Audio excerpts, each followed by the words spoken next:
20해 동안 시댁의 김장 100포기는 당연한 제 의무였습니다. 하지만 센스가 없다는 차가운 모욕 한마디에 저는 붉은 김치를 던지고 그 집을 나왔습니다.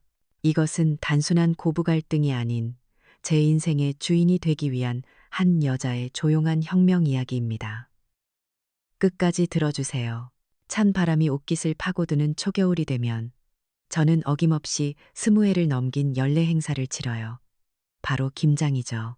경기도 외곽에 있는 저희 집 부엌은 이맘때가 되면 조용한 전쟁터로 변해요. 거실 창 너머로 보이는 앙상한 나뭇가지들이 스산한 공기를 더하는 것 같았어요. 텔레비전 소리만이 유일한 활기인 양거실을 채우고 있었죠. 남편은 소파와 한 몸이 되어 리모컨만 만지작거렸고, 시어머니는 그런 남편 옆에 앉아 돋보기를 쓴 채 신문을 뒤적이고 있었지만 그 눈은 전부 제게로 향해 있다는 걸 느껴요. 마치 감독관처럼 말이에요. 20년 전 제가 가시집 왔을 때만 해도 김장은 온 가족의 축제였어요. 마당에 커다란 비닐을 깔고 동네 사람들이 다 모여서 웃고 떠들며 배추를 나르고 양념을 버무렸죠. 그때는 시어머니께서 주방의 총사령관이셨어요. 쩌렁쩌렁한 목소리로 아가, 소금은 그렇게 치는 게 아니다 하시면서도 등 뒤에서는 우리 며느리 손맛이 야무져하고 칭찬하시던 분이었죠. 그땐 정말 신이 났어요. 제가 이 가족의 중요한 일원이 된 것 같고 무언가 대단한 비법을 전수받는 기분이었거든요. 하지만 세월은 많은 것을 바꿔놓았어요. 시어머니는 이제 허리가 아프다, 나이 드니 기운이 없다 하시며 부엌길에서 손을 뗀 지 오래고, 남편은 처음부터 김장이 남자의 일이라고 생각해 본 적도 없는 사람이었죠. 그렇게 20해 동안 김장은 오롯이 저 혼자의 몫이 되었어요. 축제는 고된 노동이 되었고 부엌은 저 혼자만의 외로운 전쟁터가 된 거예요. 오늘도 새벽 4시에 눈을 떴어요. 몸이 천근만근이었지만 욕실에 산더미처럼 쌓여있는 배추 100포기를 생각하면 누워있을 수가 없었죠. 주말 농장에서 남편이 지인들과 재미삼아 키운 배추들이었어요. 올해는 배추가 실하게 잘 됐네. 당신 고생 좀 덜겠어.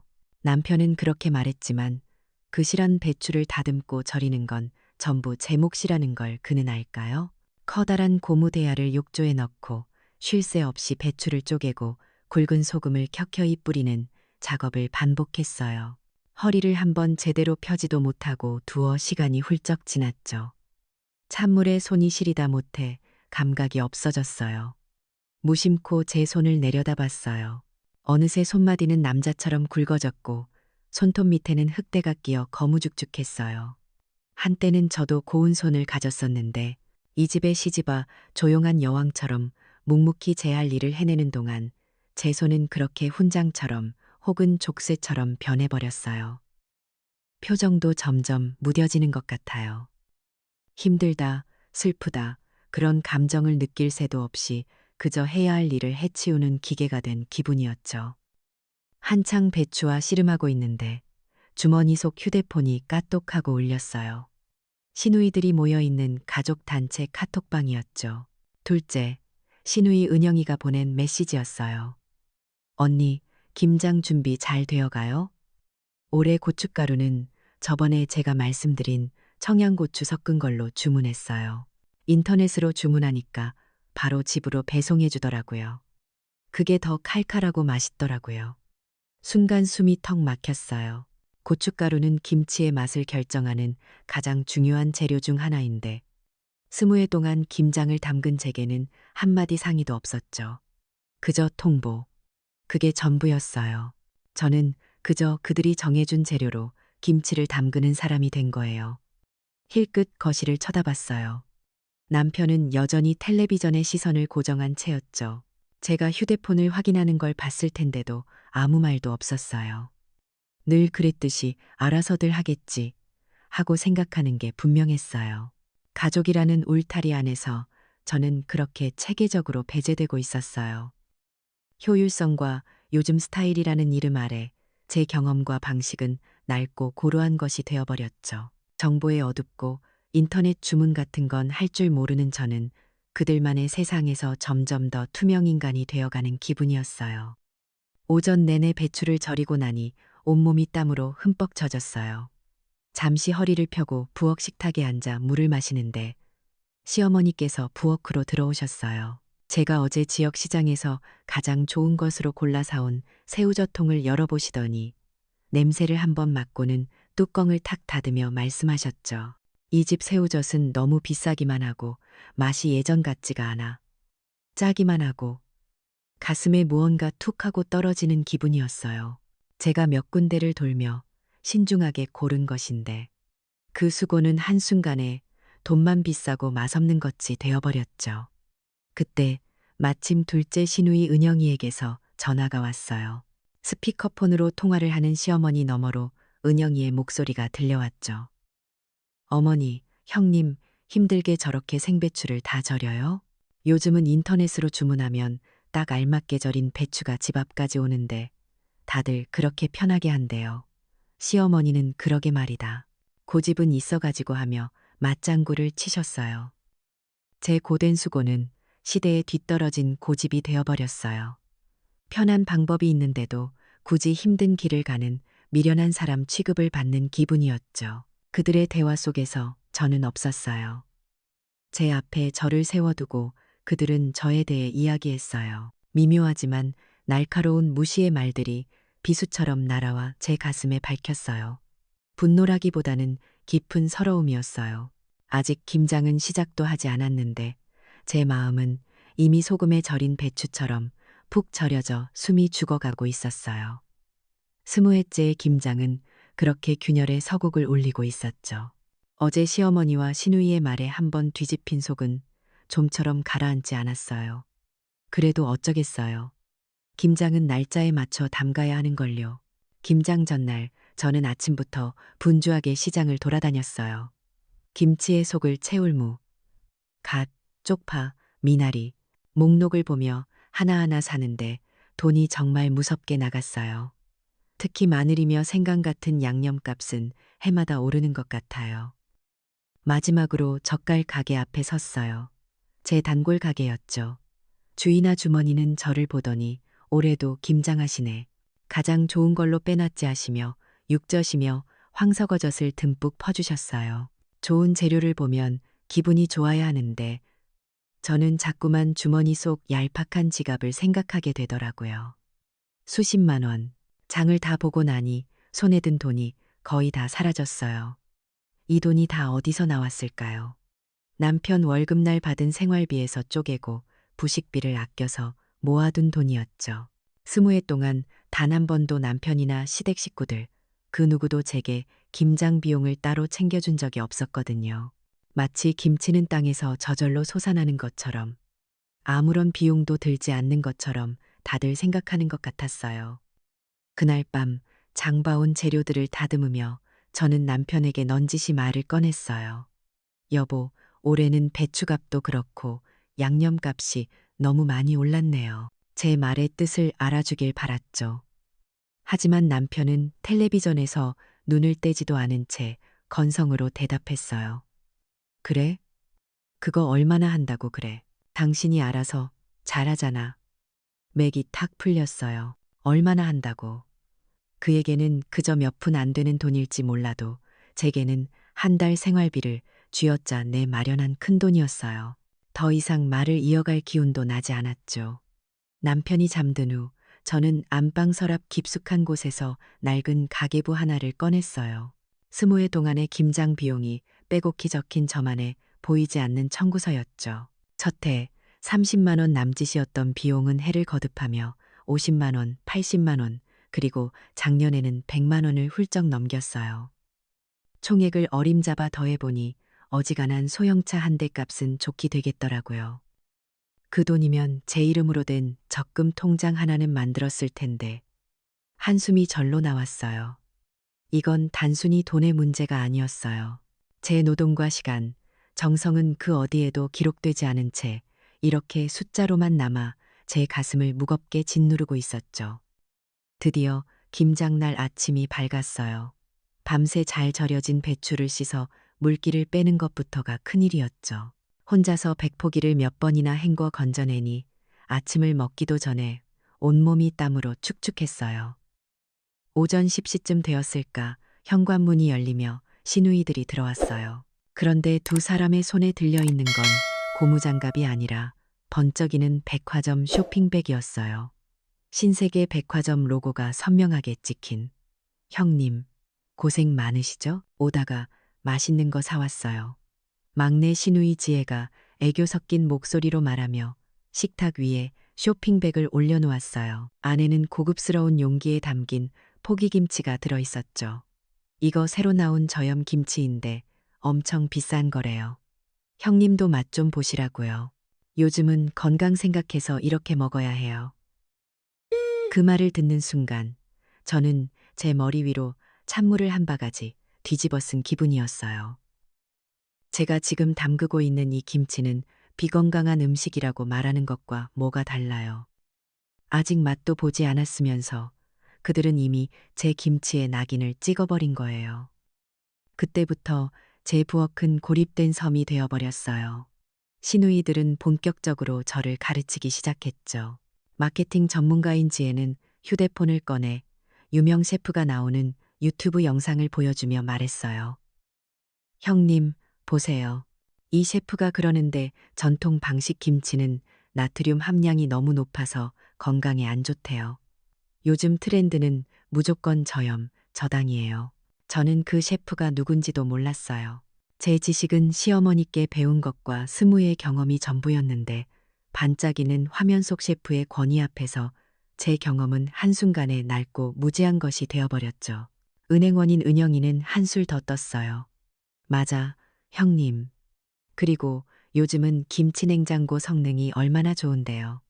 예전처럼 짜게 담가서 오래 보관할 필요가 전혀 없어요. 기술이 이렇게 발전했는데 언제까지 옛날 방식만 고집할 순 없잖아요. 그들의 말은 전부 그럴듯하게 들렸어요. 트렌드, 건강, 기술의 발전. 제가 반박할 수 없는 단어들이었죠.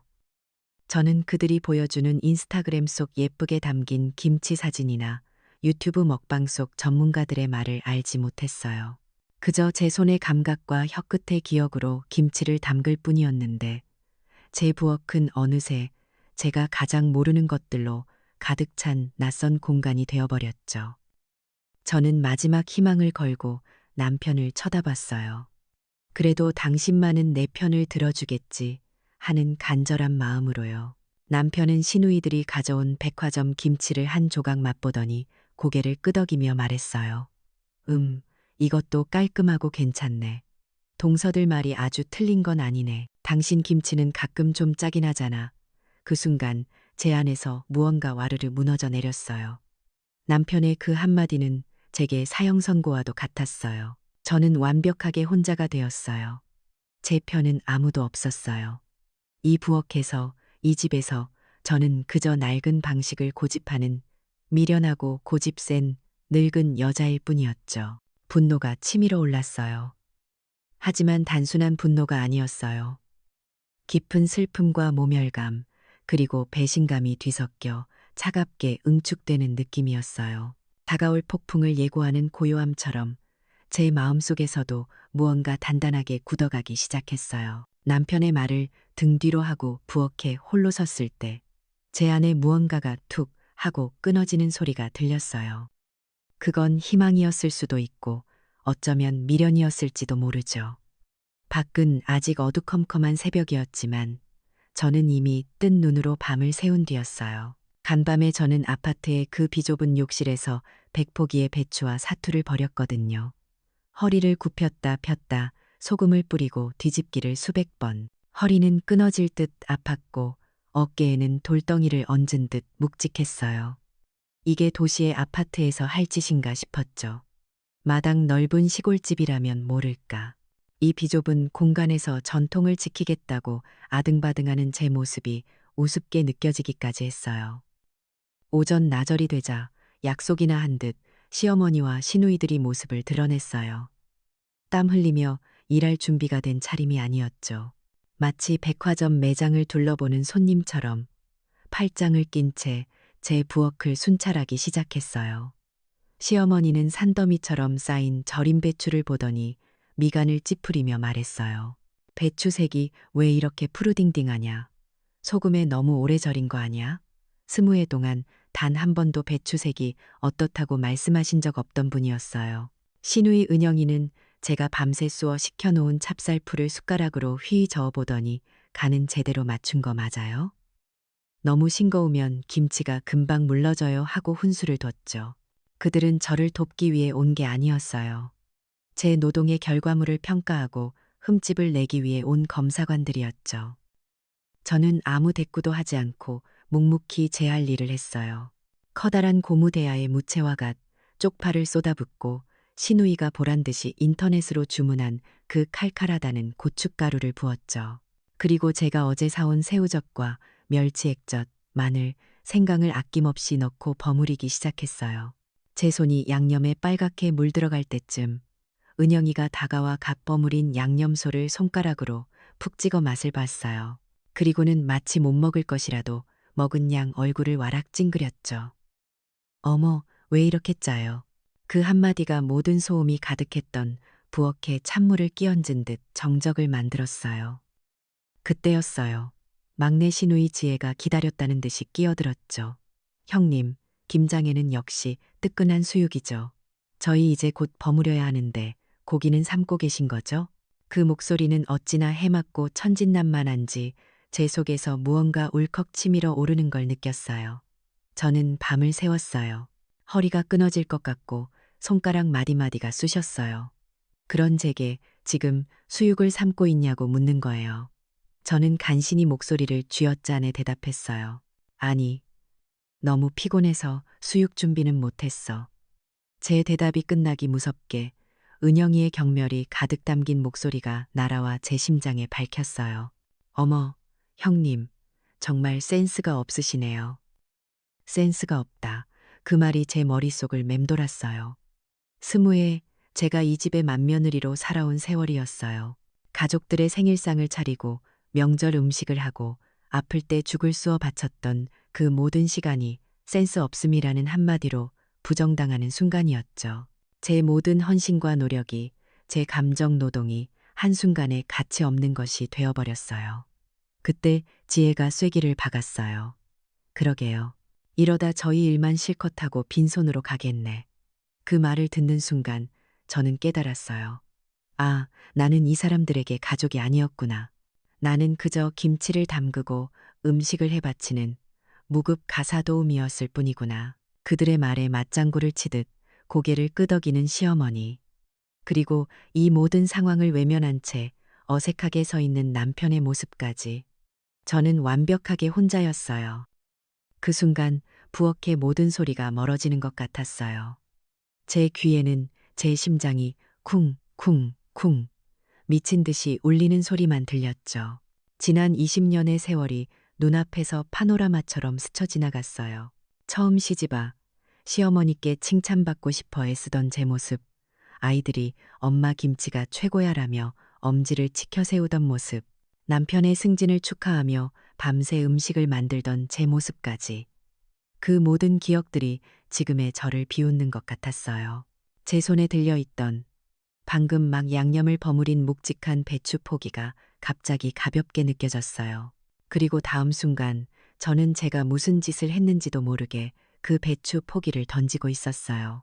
붉은 양념이 포물선을 그리며 날아가 은영이의 값비싼 크림색 코트 위에 붉은 꽃처럼 처참하게 피어났죠.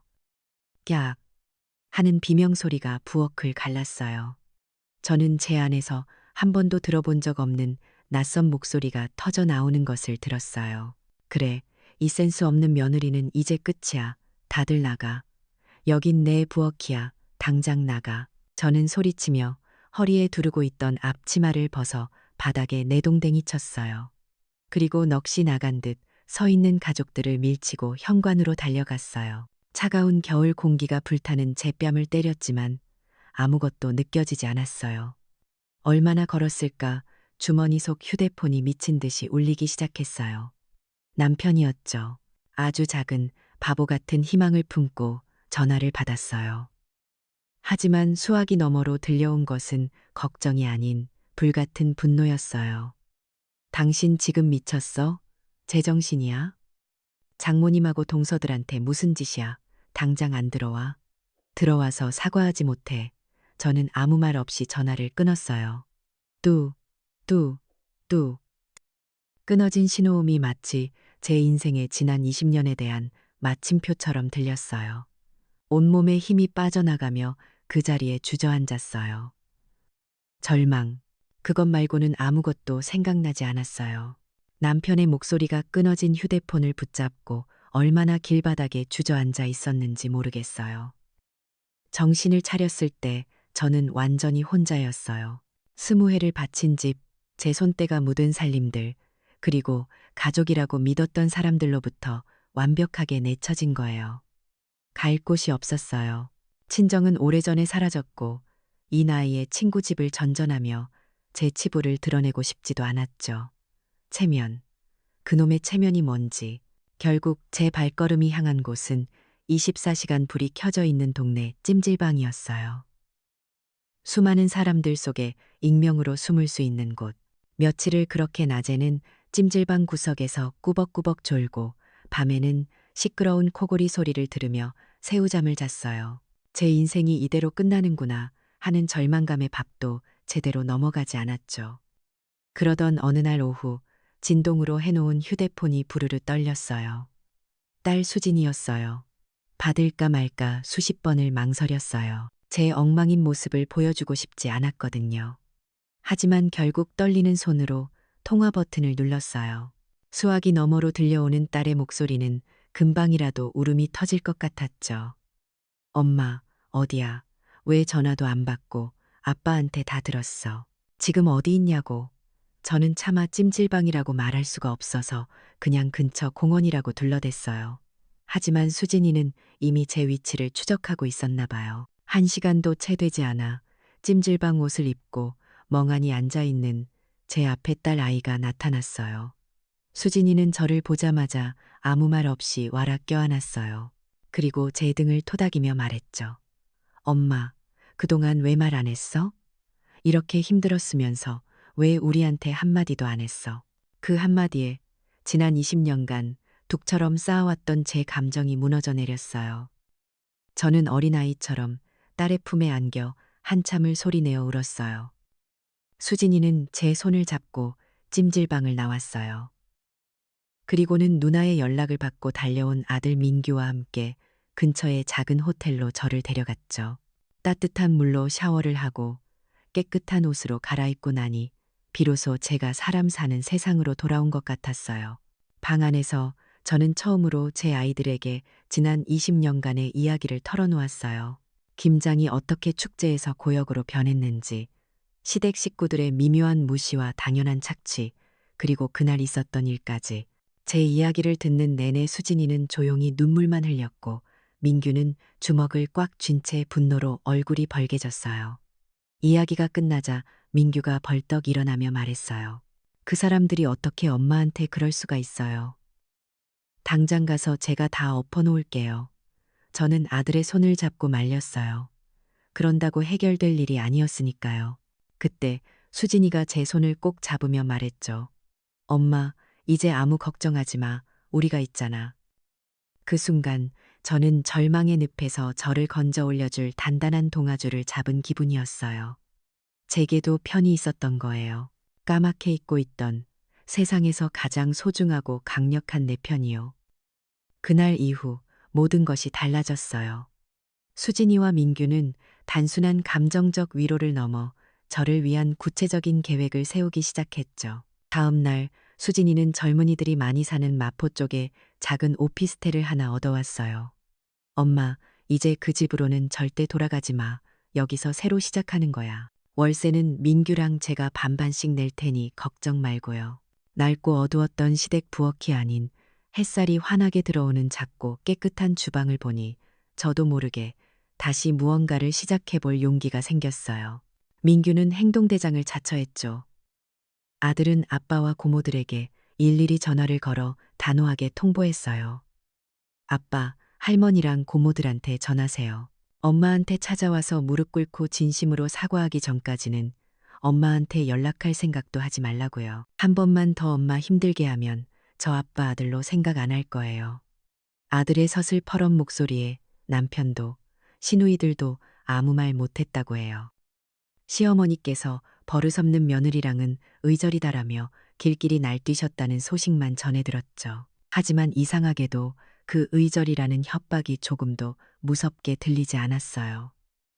제 옆에는 이미 저를 지켜주는 든든한 아군이 있었으니까요. 저희는 그렇게 세대를 잇는 다리를 구축하며 그들만의 견고했던 가족 시스템의 균열을 내기 시작했어요. 오피스텔에 어느 정도 적응이 되었을 무렵 수진이가 최신형 스마트폰을 사들고 저를 찾아왔어요. 엄마, 이제부터 엄마의 모든 걸 기록으로 남겨야 해. 딸은 제게 스마트폰으로 동영상 찍는 법을 차근차근 알려주기 시작했어요. 처음에는 내가 이 나이에 무슨 하며 손사래를 쳤지만 수진이는 단호했죠. 엄마의 이 기술은 그냥 노동이 아니야. 아무나 흉내낼 수 없는 귀한 자산이라고. 이걸 기록으로 남겨야 사람들이 엄마의 가치를 알아주는 거야. 자산. 그 말이 제 가슴에 와서 밝혔어요. 한 번도 제 노동이 자산이 될 수 있다고 생각해 본 적이 없었거든요. 저는 그날부터 딸에게 배운 대로 저만의 요리 과정을 영상으로 찍기 시작했어요. 멸치 육수를 내는 법, 찹쌀풀을 쏘는 법, 배추에 양념소를 바르는 법까지 카메라 렌즈를 통해 제 손을 보니 부끄럽기만 했던 거친 손이 왠지 모르게 자랑스러워 보였어요. 이건 스모의 역사가 담긴 손이었으니까요. 제 옆을 든든하게 지켜주는 아이들이 생기자 지난날의 충동적인 분노는 차갑고 냉정한 결단력으로 바뀌어갔어요. 저는 더 이상 피해자가 아니었어요. 이 부당한 전쟁을 끝내기 위한 전략을 세우는 사령관이 되어야 했죠. 그들에게 똑같이 상처를 주는 방식으로는 아무것도 바꿀 수 없어요. 그들이 스스로의 잘못을 뼈저리게 깨닫게 만들어야 해요. 제 소중함을, 제 빈자리의 무게를 스스로 느끼게 해야 하죠. 그것이 저의 조용한 혁명의 시작이었어요. 그들의 오만과 무지가 스스로를 파멸시키는 것을 저는 이곳에서 조용히 지켜볼 생각이에요. 그리고 제 가치를 제 스스로 증명해 보일 거고요. 이것이 저의 계획된 심리전이자 빼앗겼던 제 문화적 권력을 되찾는 첫걸음이었어요. 제가 마포의 작은 오피스텔에서 조용한 혁명을 준비하는 동안 시간은 흘러 다시 찬바람이 부는 계절이 돌아왔어요. 꼭 1년 만이었죠. 저는 그동안 수진이와 민규의 든든한 지원 속에서 몸도 마음도 많이 추슬렀어요. 아이들이 사준 스마트폰으로 세상과 소통하는 법도 배웠고, 제 작은 부엌에서 저만의 요리법을 영상으로 기록하는 소소한 기쁨도 찾았죠. 하지만 제 마음 한구석에는 늘 폭풍전의 고요 같은 긴장감이 있었어요. 바로 시댁의 김장날이 다가오고 있었기 때문이에요. 아니나 다를까, 김장철이 다가오자 시어머니께서는 제가 없어도 아무 문제 없다는 걸 보여주기라도 하듯 작년보다 더 요란하게 김장을 준비하셨다고 해요. 나중에 남편에게 들은 이야기였죠. 시어머니는 두 시누이를 불러놓고 그깟 김치, 개 없으면 못할 줄 알아? 내가 젊었을 땐 혼자서 200포기도 거뜬했어. 라며 호언장담을 하셨대요. 그렇게 야심차게 시작된 박서연 없는 첫 김장은 한마디로 처참한 코미디였다고 해요. 그야말로 아수라장이었죠. 가장 먼저 나선 건 총사령관을 자처한 시어머니였어요. 어머니의 방식은 옛날 그대로였죠. 김치는 짜야 제맛이고 그래야 오래 두고 먹어도 무르지 않는다는 지론을 펼치며 소금을 아낌없이 들이부으셨대요. 결과는 어땠을까요? 배추는 소금에 절다 못해 아주 절여져서 쓴맛이 날 지경이었고 그걸 맛본 시누이들은 인상을 찌푸리며 소금 포대를 숨기기에 바빴다고 해요. 다음 타자는 요즘 스타일을 외치던 둘째 시누이 은영이었어요. 그녀는 유명 요리 블로거의 레시피라며 태블릿 PC를 부엌에 세워두고 그대로 따라하기 시작했죠. 하지만 블로그의 적당량, 약간 같은 애매한 표현 앞에서 길을 잃고 말았어요. 멸치 액젓을 국자로 퍼붓는가 하면 설탕 대신 무엿을 넣어 양념이 질척해지는 대참사를 일으켰죠. 부엌은 순식간에 정체불명의 냄새로 가득 찼고요. 활용점정은 막내 시누이 지혜가 찍었어요. 평생 무거운 것이라고는 핸드백밖에 들어본 적 없는 그녀가 의욕에 넘쳐 갓 씻은 배추가 가득 담긴 커다란 고무 대야를 번쩍 들여다가 악 하는 비명과 함께 그대로 주저앉고 말았대요. 급성 허리 디스크. 구급차가 아파트 단지 안까지 들어오는 소동이 벌어졌고 지혜는 지역에서 제일 유명하다는 척추 전문 병원 신세가 되었죠. 그렇게 김장 대첩은 막내딸의 부상이라는 비극적인 결말로 허무하게 끝나버렸어요. 부엌은 전쟁터처럼 변해 있었어요. 소금에 절어 시커멓게 변한 배추, 정체불명의 양념소, 그리고 여기저기 널브러진 무채와 파 조각들. 남편은 망연자실한 표정으로 그 광경을 바라보다가 결국 김장을 포기하기로 했대요. 하지만 당장 먹을 김치가 없으니 어쩌겠어요. 결국 그들은 작년에 저를 모욕하기 위해 시누이들이 사왔던 바로 그 신세계 백화점의 비싼 포장 김치를 사오는 걸로 이 모든 소동을 마무리했어요. 참 아이러니하죠? 그날 저녁 식탁의 분위기는 상상만 해도 알 것 같았어요. 아무도 김치에 대해 이야기하지 않았지만 모두의 젓가락은 어색하게 방황했죠. 값비싼 백화점 김치는 분명 깔끔하고 정갈했지만 그 맛은 왠지 모르게 텅 비어있는 느낌이었을 거예요. 한참 동안 침묵만이 흐르던 식탁에서 정적을 깬 건 바로 제 남편이었다고 해요. 어머니 김치 맛이 아니야. 무심코 뱉은 그 한마디. 하지만 그 말은 그 자리에 있던 모두의 가슴에 비수처럼 꽂혔을 거예요. 그건 단순히 제 음식 솜씨에 대한 그리움이 아니었어요. 20해 동안 당연하게 받아왔던 제 희생과 정성, 그 모든 것의 부재를 인정하는 처절한 패배 선언이었죠. 그들은 이제야 깨닫기 시작한 거예요. 제가 그저 김치를 담그는 사람이 아니었다는 것을. 제가 바로 그들 가족의 맛과 역사 그 자체였다는 것을요. 같은 시각, 저는 마포의 작은 오피스텔에서 아이들과 함께 단출한 김장을 하고 있었어요. 배추는 고작 20포기. 하지만 제 부엌에는 웃음소리가 끊이지 않았죠. 민규는 낑낑대며 배추를 날랐고 수진이는 옆에서 신나는 음악을 틀어놓고 제 모습을 영상으로 담았어요. 엄마, 여기 보고 한번 웃어주세요. 구독자님들한테 인사해야죠. 딸의 장난스러운 말에 저도 모르게 환하게 웃음이 터졌어요. 이건 노동이 아니었어요. 사랑하는 아이들과 함께하는 즐거운 축제였죠. 제 손은 여전히 거칠었지만 그 손으로 버무린 김치는 세상에서 가장 행복한 맛을 낼 거라는 걸 알았어요. 수진이는 그날 저녁 정성껏 편집한 영상을 유튜브에 올렸어요. 제목은 서연 여사님의 명품 김장이었죠. 영상 속에서 저는 맑은 햇살을 받으며 차분하게 저만의 비법을 설명하고 있었어요. 제 손은 수십 년 경력의 장인처럼 능숙하고 우아하게 움직였죠. 영상은 생각보다 반응이 좋았어요. 어머니의 손맛이 그대로 느껴져요. 저희 동네 분이신데 김치 한번 맛보고 싶네요. 같은 따뜻한 댓글들이 달리기 시작했죠. 그리고 며칠 뒤 그 영상은 시댁 식구들의 눈에도 들어가게 되었어요. 먼 친척 중 한 분이 남편에게 전화를 걸어 자네, 아내분 유튜브 하시는 거 봤네. 대단하시더구먼. 하고 알려주셨다고 해요. 남편과 시어머니, 그리고 퇴원한 지 얼마 안 된 시누이까지 모두가 남편의 휴대폰 앞에 모여 제 영상을 봤겠죠. 초라하고 지친 모습이 아닌 전문가의 풍모를 풍기며 환하게 웃고 있는 제 모습. 그리고 영상 마지막에 흐르던 수진이의 차분한 내레이션. 어머니의 레시피는 우리 집안의 역사예요. 이제는 저희가 그 역사를 소중하게 지키고 이어가려고요. 그 영상을 본 그들의 표정이 어땠을지 저는 상상할 수 있었어요. 그건 아마 충격과 혼란, 그리고 깊은 패배감이었을 거예요. 자신들이 하찮게 여기고 버렸던 숨겨진 자산이 온 세상 사람들이 인정하는 명품이 되어 눈앞에 나타난 순간이었으니까요. 저의 조용한 복수는 그렇게 가장 화려한 방식으로 완성되고 있었어요. 제 유튜브 영상이 시댁 식구들에게 어떤 파장을 일으켰을지 저는 짐작만 할 뿐이었어요. 그 후 며칠간은 아무런 연락도 오지 않았죠. 저는 그저 제 작은 오피스텔에서 평온한 일상을 보냈어요. 아이들과 함께 저녁을 먹고 새로 생긴 구독자들의 댓글에 답을 달아주며 소소한 행복을 느꼈죠. 더 이상 그들의 반응에 일희일비하지 않기로 마음먹었거든요. 제 인생의 주도권은 이제 온전히 제게 있었으니까요. 그러던 어느 주말 오후였어요. 현관 초인종이 울렸죠.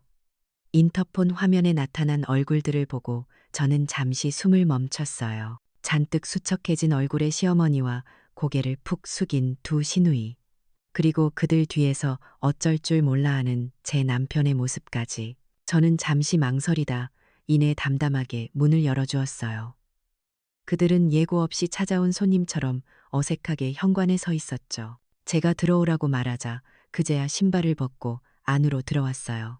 작지만 햇살이 가득 들어오는 제 오피스텔이 그들이 떠나온 크고 어두운 집과 참 많이 다르다고 생각했을 거예요. 어색한 침묵 속에서 차를 내오자 갑자기 시어머니께서 제 앞에 털썩 무릎을 꿇으셨어요. 깜짝 놀란 제가 일으키려 하기도 전에 두 시누이도 어머니 옆에 따라 무릎을 꿇었죠. 작년에 제가 느꼈을 모멸감을 이제야 그들도 온몸으로 느끼고 있는 것 같았어요. 시어머니는 고개를 숙인 채 떨리는 목소리로 말했어요. 아가, 우리가 정말 잘못했다.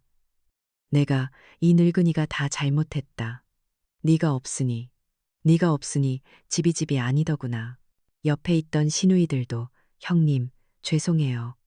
저희가 정말 철이 없었어요 하며 눈물을 뚝뚝 흘렸어요. 지난 1년간 그들에게 무슨 일이 있었는지 그 눈물 속에 모든 것이 담겨 있었죠. 마지막으로 남편이 다가와 제 앞에 고개를 숙였어요. 여보, 미안하오. 내가 남편으로서, 아들로서 다 잘못했어. 당신이 그렇게 힘든 줄도 모르고. 저는 그들을 일으켜 세웠어요. 이 사과를 받기 위해 지난 1년을 버틴 게 아니었으니까요. 저는 그들이 진심으로 깨닫기를 바랐을 뿐이에요. 자리에 앉은 그들에게 저는 조용히 제 이야기를 시작했어요. 작년 그날 제가 왜 그렇게 폭발할 수밖에 없었는지, 그리고 제 폭발이 단순히 감정적인 행동만은 아니었다는 사실을요. 어머니, 아가씨들, 제가 그때 이성을 잃은 것도 사실이에요. 하지만 한편으로는 모두가 깨닫기 위해서는 이 방법밖에 없다고 생각했어요. 제가 아무리 말로 힘들다고 해도 아무도 들어주지 않았으니까요. 제 빈자리를 직접 겪어보지 않으면 아무것도 달라지지 않을 거라고 생각했어요. 제 고백에 그들은 충격을 받은 듯 했어요. 제가 그저 상처받고 도망친 게 아니라 이 모든 상황을 바꾸기 위해 가장 극단적인 선택을 했다는 것을요. 저는 그들을 비난하지 않았어요. 그저 저의 심리전이 왜 필요했는지를 담담하게 설명했죠. 파괴를 위한 복수가 아닌 모두를 위한 재건을 위한 마지막 몸부림이었다고요. 그리고 다시 겨울이 찾아왔어요. 그해 김장은 저희 시댁 그 넓은 마당에서 다시 열렸죠. 하지만 풍경은 180도 달라져 있었어요. 남편과 아들 민규는 당연하다는 듯 무거운 배추를 나르고 있었고 두 시누이는 제 옆에 꼭 붙어서 양념 만드는 법을 배웠어요. 시어머니께서는 예전처럼 거실 소파가 아닌 마당의 작은 의자에 앉아 흐뭇한 표정으로 저희를 지켜보셨죠. 가끔 얘야, 생강은 너무 많이 넣으면 김치가 써진다 하시며 젊은 시절의 비법을 알려주시기도 했어요. 저는 더 이상 혼자 일하는 외로운 하인이 아니었어요. 이 김장 축제를 이끄는 총사령관이었죠. 각자의 역할과 책임을 분배하고 모두의 손맛이 어우러지도록 조율하는 지휘자. 제 권위는 맏며느리라는 낡은 직책이 아닌 모두가 인정하는 존중과 신뢰에서 나오고 있었어요. 김장이 끝난 후 저희는 모두 갓 담근 김치에 뜨끈한 수육을 싸서 나눠 먹었어요. 마당 가득 웃음소리가 끊이지 않았죠. 남편은 제 옆에 앉아 연신 김치를 제 밥 위에 올려주었고 시누이들은 역시 형님 손맛은 아무도 못 따라가요 하며 엄지를 치켜 세웠어요. 그날 저녁 저희는 모두 함께 동네 목욕탕에 갔어요. 뜨거운 탕 안에 다 같이 들어가 하루의 피로를 풀었죠. 등을 밀어주고 농담을 주고받으며 저희는 비로소 진짜 가족이 되어가는 것 같았어요. 며칠 뒤 저는 제 유튜브 채널에 온 가족이 함께하는 김장이라는 제목의 새로운 영상을 올렸어요. 영상 속에는 어색하지만 열심히 배추를 나르는 남편의 모습, 웃으며 양념을 버무리는 시누이들의 모습, 그리고 그 모든 것을 지휘하며 행복하게 웃는 제 모습이 담겨 있었죠. 영상은 순식간에 수많은 사람들의 공감을 얻었어요. 제 채널은 이제 단순히 요리법을 알려주는 곳이 아니라 비슷한 아픔을 가진 사람들에게 위로와 희망을 주고 가족 간의 소통을 이야기하는 공간이 되었죠. 저는 이제 서연 여사님을 넘어 새로운 세대와 소통하는 그램플루언서가 되어가고 있었어요. 영상의 마지막, 저는 이런 내레이션을 남겼어요. 김장은 음식을 나누는 것이 아니라 마음을 나누는 우리 가족의 축제입니다. 그래요. 저희는 길고 긴 싸움을 끝내고 마침내 진짜 축제를 되찾은 거예요. 가족이란 단순히 피로 맺어지는 게 아니더라고요. 서로의 가치를 존중하고 마음을 나눌 때 비로소 진정한 축제가 시작되는 법이죠. 때로는 침묵 대신 용기를 내는 것이 무너진 관계를 회복하고 모두를 위한 더 나은 미래를 만드는 가장 지혜로운 사랑일 수 있답니다.